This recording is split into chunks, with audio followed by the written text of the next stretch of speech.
did the impossible. She survived. 18 years, handcuffed, held captive in a backyard by a sex offender. An all-new interview about how you turn your terror into triumph. This makes me want to dance, doesn't it? The 2 daughters she gave birth to, now grown. How she feels about finding love today.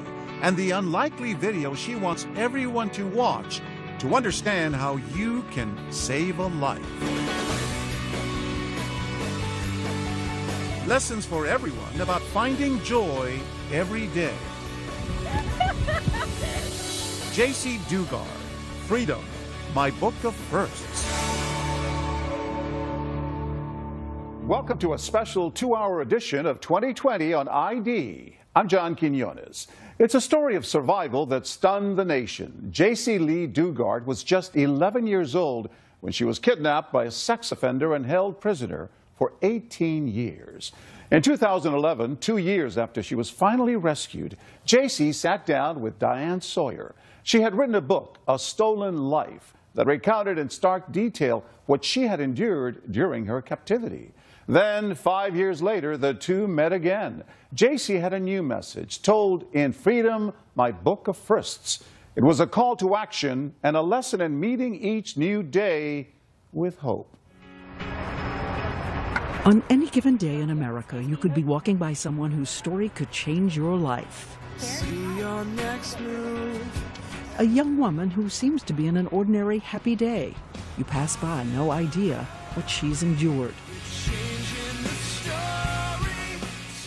No idea that she was once a little girl taken captive by a sex offender, held prisoner for 18 years, surviving his rages, his abuse, giving birth to 2 children in a hidden backyard. This was Jaycee Lee Dugard when her childhood was stolen. This was Jaycee Lee Dugard 5 years ago when she talked to me after her rescue. My world changed in an instant. And this is Jaycee Lee Dugard today. Re-emerging out of her privacy with lessons she's learned in the past 5 years. Thank you. About transforming suffering into joy every single day. Oh, this is my favorite. An unexpected masterclass in resilience and renewal from someone who had to learn life's toughest lessons at age 11. Look at her. It's as if time stopped. Do you feel 35? 36. I'm 36. closer to 40. Oh. Say I look a little bit older, please. Sorry. I feel old. I feel like I've lived a lot of lifetimes, you know, and I don't really, I don't know, I don't really put an age to myself. When you look in the mirror, do you? Yes. You do? No, I mean, like, when you look in the mirror, do you? Yes. Even her face, in some ways, a constant reminder of the time stolen from her. All those years as a captive in a predator's backyard, a prisoner inside a shed. Your skin. No sun for 18 years. But you said your eyes are still very sensitive to light. Yeah, very, very sensitive to sunlight. A scar, invisible to the world. Scars she says she accepts in the life she now lives with her mother and her daughters, the one she gave birth to in captivity. I don't think there's anything inside me that isn't in anybody else. It's taken a lot of time, and it hasn't come overnight. You know, you have to put in the hard work and cry and for sure laugh about everything that you can. She says sometimes you can only find the light by looking straight through the dark memories. What it was like being in the backyard, it's always there in the back of my mind. Never really goes away. The backyard, that's always how you call it. The fences. The prison backyard. There is no way to tell you about the triumph of Jaycee Dugard today without taking you back. Hello? To those last moments when she was still a safe and happy little girl. An 11-year-old who loved her mom, her little sister, a cat named Monkey, and school and books and stories, and by holding on to the memory of everything she loved, survived and would triumph after a battle in a monstrous backyard, where a convicted sex offender let out of prison early Philip Garrido and his wife Nancy, kidnapped her, handcuffed her, imprisoned her, forced her to give birth outside. And over again, dozens of times, law enforcement would miss the easy opportunities to find and save her. For 18 years, she'd be forbidden to say her own name. So this is how her book, A Stolen Life, begins. Let's get one thing straight. My name is Jaycee Lee Dugard. I was kidnapped by a stranger at age 11, and I want Philip Garrido to know that I no longer have to keep his secret. You would never know what she survived, Oh, my pine cone? unless you notice how her face changes when she speaks of the past. And the charm around her neck, it's a pine cone. Back then, it was the last thing I touched. You know, the last grip on me. Now it's a symbol of hope and new beginnings, and that there is life after something tragic. It is June 10th, 1991. Jaycee Dugard wakes up in this house in Lake Tahoe, California, where her family's moved because it's a safe place to live. She's in the 5th grade and remembers worrying about the field trip coming up because she's so shy. Remembers dressing in her favorite all-pink outfit. And she remembers the mom she absolutely adores had to leave early for her work as a typesetter at a print house and didn't do something she said she would do. She said that she'd give me a kiss goodbye. She didn't. I wasn't mad. I just, thought I'd catch her when I got home, tell her, you got to give me a kiss next time, She also remembers there was something she had wanted to ask her mom. I wanted to ask my mom if I could shave for the field trip. Shave your legs? Yeah. Big question Didn't want to be for her. embarrassed. Yeah. Didn't want to be embarrassed. So that was the big question on my mind. She walks up the hill from the house to catch the school bus, the way her mother taught her, looking out for traffic. Walked up the side of the hill. That was the safe way to go against traffic. And halfway up, I thought, oh, somebody's looking for directions. A gray car pulls up. A man rolls down the window. And his hand shoots out, and I just feel numb. My whole body is tingly. I don't know what it's from. I fall back in the bushes. She had been paralyzed by a stun gun. I lost control of my bladder. I wasn't even embarrassed. No time to be embarrassed. On the ground, she feels something with sharp edges. That pine cone. The last thing she touches before she comes to, face down on the floor in the back seat of a car. I remember my throat felt very dry and scratchy and like I had been screaming, but I don't remember screaming. The man behind the wheel is that convicted sex offender, and holding her down on the floor in the back is his wife, Nancy. The district attorney believes Nancy scouted the little girl for her husband as a prize. Did they say anything? Did you hear anything? No, not at first. After we were driving for a while, I heard the driver say, I can't believe we got away with it. And he started laughing. I think I blacked out again or something. It was like the most horrible moment of your life times 10. 120 miles later, this is where the car stops, a house on a neighborhood street. Garrido tells her to be quiet. I said, I think it's probably one of the only things I said was, my family doesn't have a lot of money, they can't pay the ransom. That's what I kidnap as ransom, right? Yeah. No. Not always. He is 40 years old, 6 feet 4 inches tall, 196 pounds. She is 11, 4 feet 6, 80 pounds. He takes away the pink clothes she dressed in that morning. The only thing she has left is a little ring shaped like a butterfly. She will hide from him for 18 years.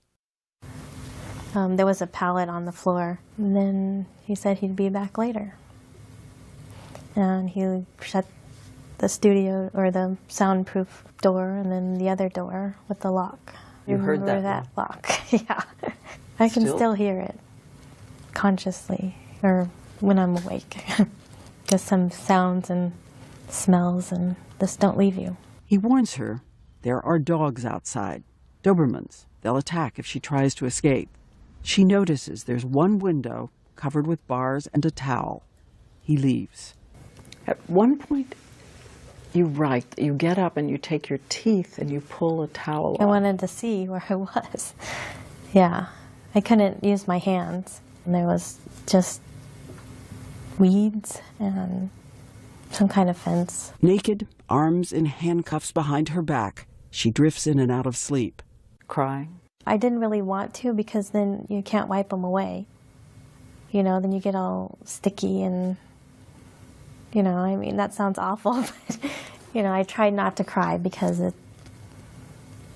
I couldn't wipe them away or, you know, and then they get itchy. And She made a note to remember the sound of the train so it would help her mother find her.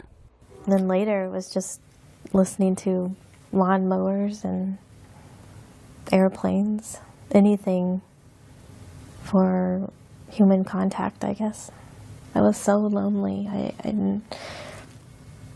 felt so alone. And 120 miles away in those first hours, a mother who loves her daughter and will never give up is already on television making a plea. It's pretty, young, innocent child. Friends have been searching all day and evening. Police started searching the neighborhood. Police set up a roadblock and go door to door. Her classmates are out in the streets holding up signs. And it's time that she comes home. But all alone, on that first night, Jaycee Dugard decides to cling to something that will sustain her. The moonlight streaming through the towel reminds her of her mother and gets her through the night. We would always sit on the porch and we would debate whether the full moon or the crescent moon was the better moon.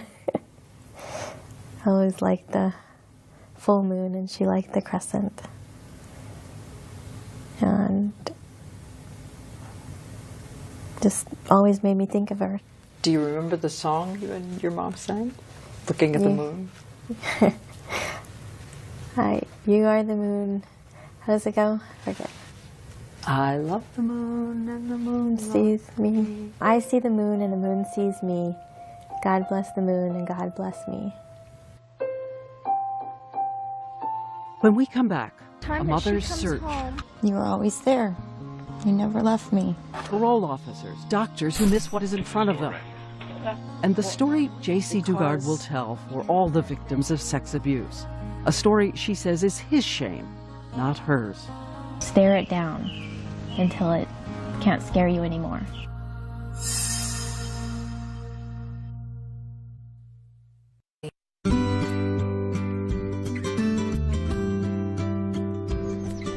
We meet up with Jaycee Dugard at a ranch near her house. For the past 5 years, she's been coming here. It's a kind of unexpected training ground for building independence. There's a riot of animals of all kinds. And then down here is the barn. There are even miniature horses. Good girl. Aurora is a speed freak. After all the obedience and forced submission for 18 years, she has had to learn the basics of becoming herself, how you make choices, and the ordinary interactions of buying something in a store. You want to see Darwin? No, thank you. Thank you. You too. And what about going out in crowds? That's easier. I prefer not crowds. Still. Yeah. She says the hardest thing to conquer is the terror embedded inside you, for instance, of strangers and what strangers can do. Okay. This is Philip Garrido. In a video obtained by ABC News, he is singing one of the songs he wrote. He told everyone he was a musical genius on the verge of a big break.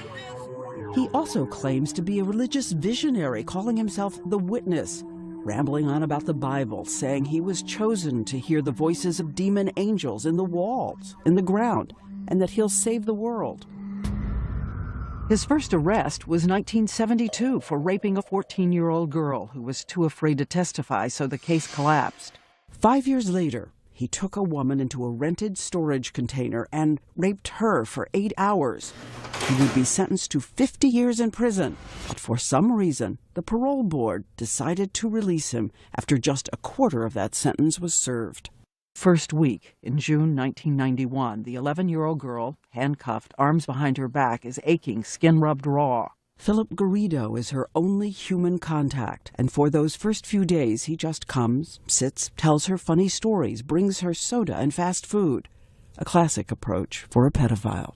Then one day, he brings her a treat, a milkshake. She is still in handcuffs. My first taste of pure evil. You knew it was pure evil? Yeah. It is the first day he rapes her. I mean, maybe I didn't register that and go, oh my God, you're evil. But your body and there's something inside of you that knows this is not right.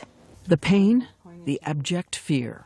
Afterwards, she remembers seeing a trail of ants make their way towards that untouched milkshake. At one point, he gives her a TV, tuned in to QVC. I would fall asleep to the sound of jewelry being sold, but at least it was talking. Her only company is a spider on the wall. She names Bianca. There was not a day that I didn't cry. I felt like there would never, ever be a day that I wouldn't cry again. Garrido threatened to sell her to other people, so she would promise to do more for him. And then, a month and a half after the first rape, he moved her to a new shed and put the stun gun out on the table where she could see it. He told her demon angels, voices in his head, had revealed that she was supposed to help him with his sexual problems. And that you were saving other little girls. Yeah. Yeah, how stupid is that? He cuts out pornography, dresses her up in makeup, mascara, tight dresses. Snatching a little girl and then making her dress up. You know, it's all about control for him, for these other freaks that do this. She has written how he smoked methamphetamine and began the 24-hour marathons of sexual abuse. I remember one night when he dressed me up. She remembers looking in the mirror. All I saw was a frightened girl who I didn't even recognize, with mascara running down her cheeks and the saddest face I had ever glimpsed staring back at me. She's afraid what he'll do if he sees her tears. I did not want to provoke the sleeping dragon. Are there things from the backyard that you still can't confront, that you have not written, that you have not even allowed yourself to say? No, I've let it all out, because you can't keep that kind of stuff inside. It is not her shame. Those things happen to her. They're not who she is. This is Jaycee Dugard's therapist, Dr. Rebecca Bailey, who says you have to stare fear in the face until it cannot hurt you anymore. She wrote again about the sexual abuse. Did you ever feel like saying to her, don't write it anymore, don't talk about it anymore, let that go? No, because I think one of the most important things of working with survivors of abduction is allowing them to have choices in every single thing they do. So I never thought she wrote too much about it or too little. I think she wrote just what she needed to do for her. What's the most haunting memory? That lock, hearing the lock. I know I said that earlier, but for some reason that. And the bed, it was a squeaky bed. Squeaky pull-out bed. I guess the noise, the sounds. It's weird what sticks in your head, but sounds. How did you stay sane? I don't know. I was still alive. There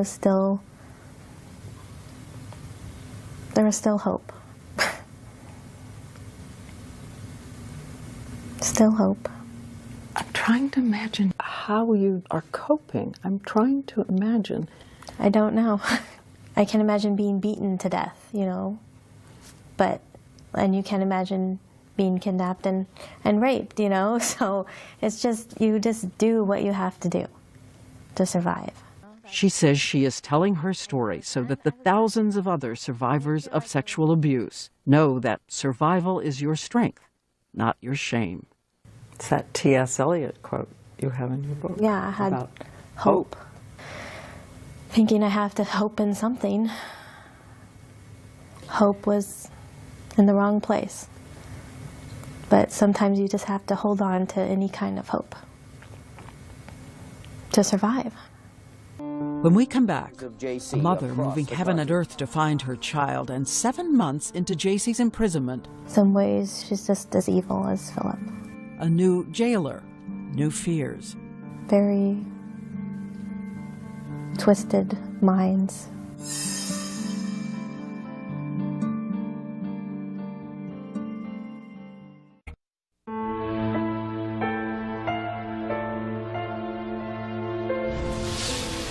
As we said, for 7 months, the only human being Jaycee Dugard would see was the man who was coming to rape her. Back home, that field trip she had worried about was long over. Back home, her 5th grade classmates have now graduated elementary school.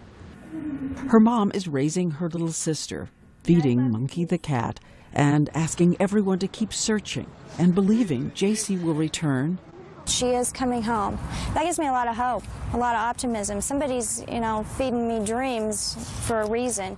And by the way, her biological father had left the family, was never in Jaycee's life. There was a stepfather, but Jaycee was not close to him. 2 hours away, Jaycee is now being moved back and forth from the soundproof room to the larger room where she's handcuffed to the bed. Her only company, a spider, she names Bianca. Then one day, 7 months in, Garrido says there is someone he wants her to meet, and he wants them to be friends. She enters the picture. Yes. Nancy. Nancy Garrido is his wife. They had met in a visiting room at Leavenworth Prison. He, a prisoner there, she visiting her uncle. She, a Jehovah's Witness. He talked to her about the Bible.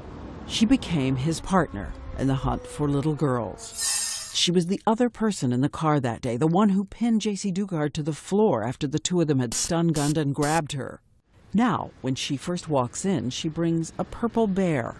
In days to come, a Barbie doll, chocolate milk. I was so lonely. I craved any kind of attention. I wanted her to like me. Because I felt like if she doesn't like me, then I'm going to get in trouble. Jaycee remembers using the cartons from the chocolate milk to try to make furniture for her Barbie. Nancy starts bringing me meals. There's a TV over there, so I could watch TV as long as it was low.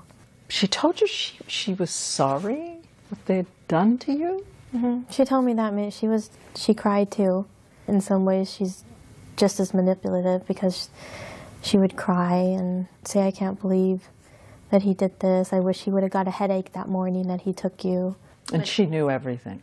Yeah, she knew everything. Everything. What makes somebody do that in the first place? Take somebody else's child just to satisfy your husband. I don't know, she's just as evil as Philip. Very twisted minds. Twisted. Okay. Does it say record still? Yes. Good. And remember the video of Philip Garrido playing his guitar? In fact, he is at a children's playground. His wife Nancy is holding the camera and will furtively move it off him away to gather pictures of little girls. You got me real good? Yes. I can see you really good. And don't forget, he is a convicted sex offender supposed to be monitored by law enforcement, at times even tracked by an ankle bracelet. As we said later, we will go to law enforcement and seek answers. When they are arrested, Nancy Garrido will also be charged with kidnapping and rape by force. We remember a moment from the courtroom. Philip Garrido, Nancy Garrido, in a jury box separated by their lawyers. When suddenly he looks at her and mouths the words, "I love you." And like her husband, Nancy Garrido will use manipulation on their 11-year-old prisoner, alternating motherly concern with coldness and cruelty. Jealous. Very jealous of me for some reason.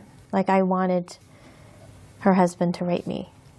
Very jealous and sick. She worked by day as an aide in a nursing home, but when Philip Garrido vanished for a month, she replaced him as jailer. A whole month. He's gone. Yeah, she said that he was on an island with a friend, but he was actually sent back to prison. Only for failing a drug test. So it's the two of you. Yeah. She would lock us in every night. She wanted to watch this scary movie called The Unborn. It was awful. It was very scary. And then she would leave in the morning and lock the door. And the two of them also worked together to use Jaycee's love of animals to manipulate the little girl, giving her kittens that would then mysteriously vanish. Well, it was Tigger, and then it was Snowy, who, I don't know what happened to her. Another kitten was named Eclipse, a girl kitten. Jaycee loved so much she asked for paper and a pen to make a little diary. She writes how grateful she was for the little kitten and how much the Garridos told her they paid for her, adding, "Last night I started to cry and she heard me. She came to me and sat next to me, and after that I felt a little better. She means more to me than my own life. I see her love for me. And every entry is studied with a little heart on a string, like a balloon. The little kitten Eclipse would also disappear during one of Garrido's drug-filled runs. Garrido happened to notice that his captive had signed her name, Jaycee, on that journal. I actually wrote my name, Mm-hmm. and I tore it.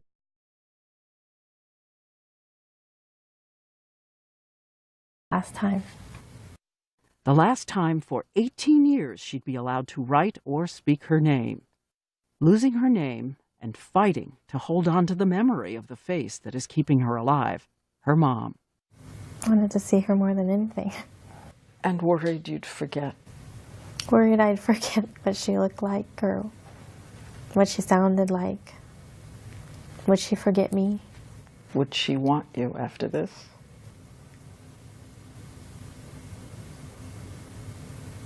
Yep.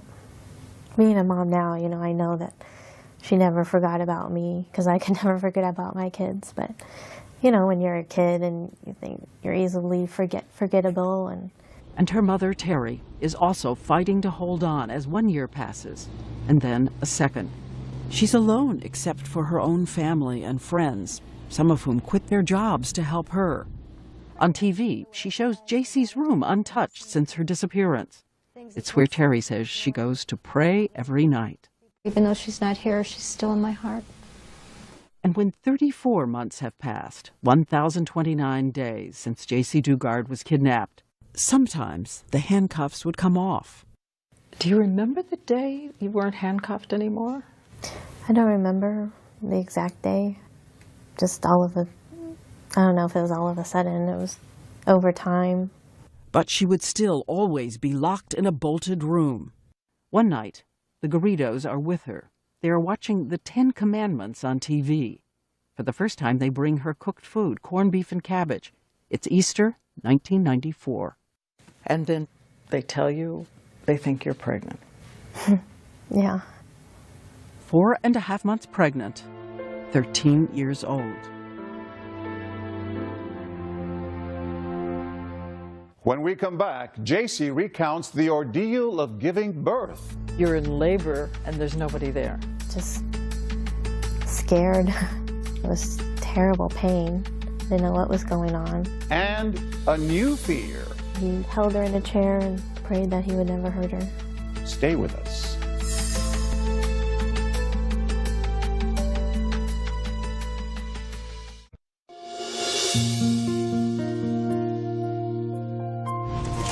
Do you trust me to drive? Kind of. Take a drive with Jaycee Dugard. Happy. And somehow, everything means more. Like a room without a roof. I like that part. Me too. A room without a roof is awesome. That happiness is the truth. And then, when we're on the road, we see something that seems right out of a children's story. Oh, so hot. Oh my gosh, there's a deer. And a deer? Oh, there's a baby deer. You'll have to imagine what we saw. A mother deer like a ballerina leaping across the road into the forest. Another baby deer. And right behind her, 2 little babies joyfully vaulting into the trees. That was me and my girls. Her 2 girls born in that backyard, now all grown up and thriving. 5 years ago, she told me about being a child herself and seeing her first baby. Did you have any idea what it meant to give birth? No, I had never seen it happen. She will have no medical care. She's bewildered by what her body is doing, and the doors to the outside are bolted. No sun, no sky. She learns the link between sex and pregnancy from TV. There was this show that he would talk about a lot, Growing Up Baby or something like that. So I'd watch that, and he was watching birthing videos and just learned. And he said that he would read up on it and he would do it? Yeah. August 18th, 1994, you're how old? 14. Having a baby in a backyard. Yep, I did. She is locked in, alone, watching Dr. Quinn Medicine Woman when she feels the first sharp pain. You're in labor and there's nobody there. I didn't know I was You're in labor, but yeah, I was still, locked at that time. Just scared. It was terrible pain. I didn't know what was going on.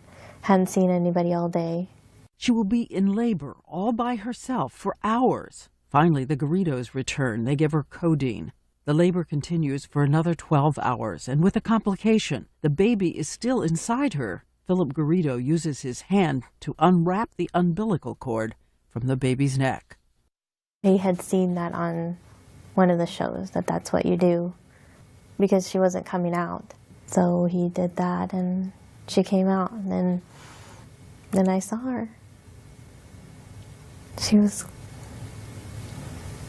beautiful.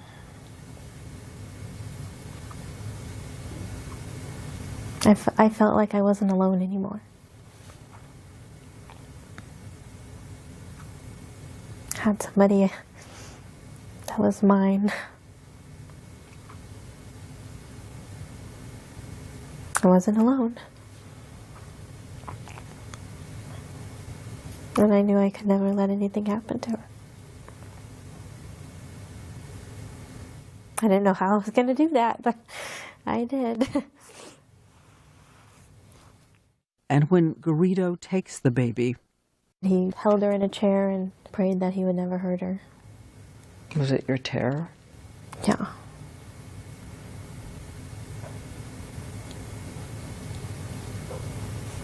Every day. no doctors to help, no experience, no nutrition. As a 14-year-old girl breastfeeds her baby and cares for her as best she can. And impossibly, 3 years later in that same backyard, she will once again give birth, survive, and so will her second little girl. And I have a second person to love and to love me.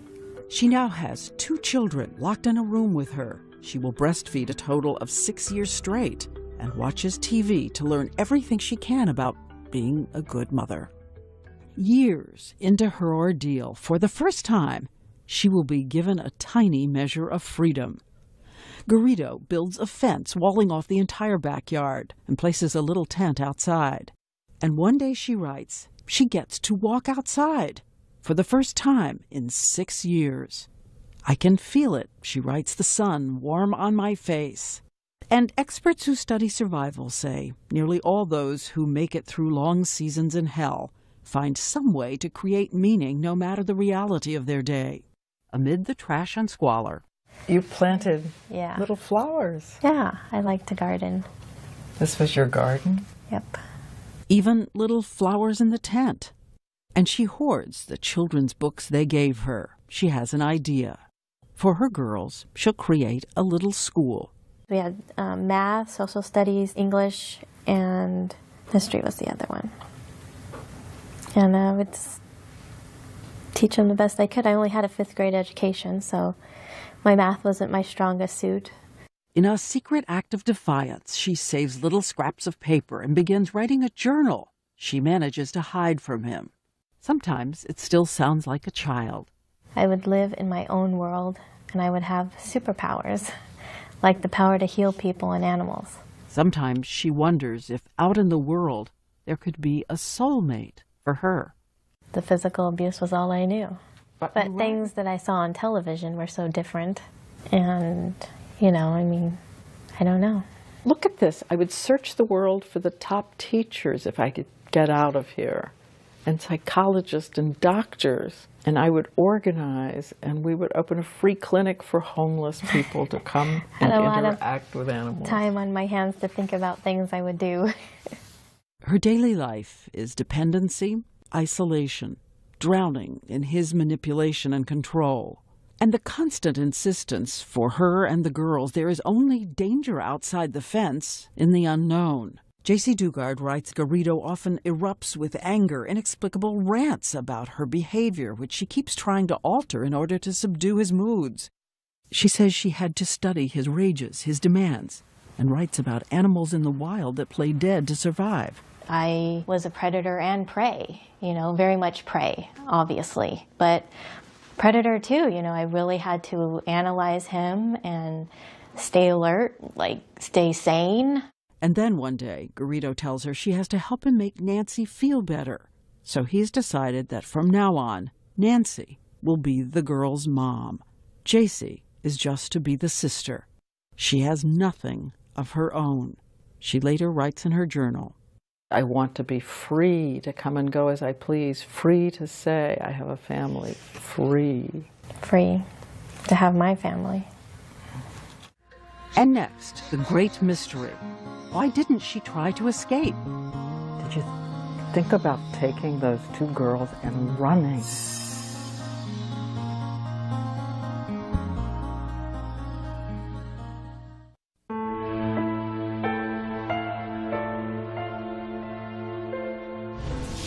For 18 years, Jaycee Dugard was held prisoner by Philip Garrido and his wife. But as you're about to see, sometimes she was hiding in plain sight. And after her release, questions would linger. Why had authorities not found Jaycee? And why was she unable to help herself? Once again, here's Diane Sawyer. Why is this door blocked?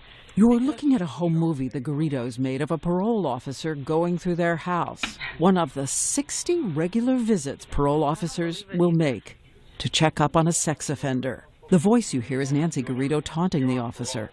What does a parole agent do for his parolee? Ma'am, you can come in the office and we'll discuss that. As the parole officer fails to find Jaycee Dugard 30 feet away. On another occasion, Garrido actually lets her into the house. She even has a casual exchange with a parole officer, not daring to say who she was. I actually talked to one of the agents, and the agent proceeded to give Philip his urine test and left. This made me feel like didn't really care. A neighbor called 911 once and said she had seen girls in his yard. Nothing was done. And so more and more years go by, summers, fall, winter. Jaycee Dugard's little friends from the 5th grade are now entering college. She has been told to take a new name. Who were you? I was Alyssa. I liked the actor Alyssa Milano and Who's the Boss. I couldn't be Jaycee, so I picked another name. And who were you inside when you would be out among people? Hiding. Afraid I'm going to make a mistake and do something wrong. And no one seemed to see you? No, nobody noticed. She said by then she'd gained weight and her blonde hair had turned brown. Did you know that there was an artist's attempt to imagine what you looked like? What do you think? I don't think it looks like me. When she became 17, both babies now born, Garrido's sexual interest was over, but not his hold on her. When we talked 5 years ago, we think you can almost see something haunting her as she looks back at who she was then. Did you think about taking those two girls and running? I'm sure I did, but it wasn't something I felt I could do. Because? The situation felt like it wasn't an option. I don't know how else to explain it. There was no leaving. What would it have taken for you to believe you could leave? I've asked myself that question many times. The mind manipulation, plus the physical abuse I suffered in the beginning. There was no leaving. Maybe if one of the girls were being hurt. And everyone who thinks that maternal impulse would just scoop them up to run doesn't... They were safe. I was being told that the outside world was dangerous. I couldn't ironically enough, filled with rapists and yes, pedophiles. and pedophiles. I couldn't protect them out there.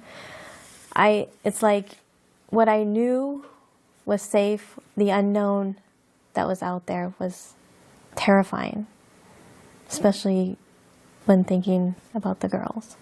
Garrido had built fences around her so much higher than the ones we can see. And even when she's in her 20s, Garrido has started a printing business and she's designing cards and invitations on a computer with internet. Her mother is on her mind, but her hands are still unable to move. He said that the computer keeps track of all that stuff and he could see that. A couple of clicks. A couple of clicks. But you never... I never did it. Something always held me back. It was like I still had those handcuffs on. Which brings us to one of the great mysteries of human behavior. What was the psychological stun gun that paralyzed her action, even when the doors were unlocked? Classic. Classic. Manipulation, being responsible for everything from time to food to human companionship. And you see it over and over again. You do see it over and over again. Her therapist, Dr. Rebecca Bailey, says what happened is a kind of coping and adaptive helplessness. It comes with years of abuse, when emotional handcuffs become stronger than tangible ones, when wielded by an expert predator. Which is why Jaycee Dugard says she's on a kind of mission today to change the way we talk about victims. She's even been invited to speak at Yale and Harvard and Mass General. Hi, everyone. My name is Jaycee Dugard. Reminding everyone what terror does to you and how many children never make it back alive. She's outraged by a phrase used often in this country. She says the phrase implies that children cracked by terror and abuse become affectionate toward their captors. The term is Stockholm Syndrome. Is it Stockholm Syndrome? Stockholm Syndrome. Stockholm Syndrome, which means she developed a bond with her abductor. Bond gets deeper the longer the person's held in captivity. Stockholm Syndrome was first used in the 1970s in Sweden to describe a connection hostages formed with bank robbers there. Why do you hate the phrase Stockholm Syndrome so much? Well, it's degrading. Having my family believe that I was in love with this captor and wanted to stay with him. I mean, that is so far from the truth that it makes me want to throw up. You know, it's disgusting. I adapted to survive my circumstances. There's just no other way to put it. What was he to you? He was always my captor, you know. I never forgot that. Never forgot that. But even as Jaycee Dugard was drowning in the undertow of Philip Garrida's paranoia and control, she managed to cling so fiercely to her fading memories of mother, love, and hope. And look again at her secret journals, where she makes a little list of dreams for the future. First thing on the list. See my mom. See my mom.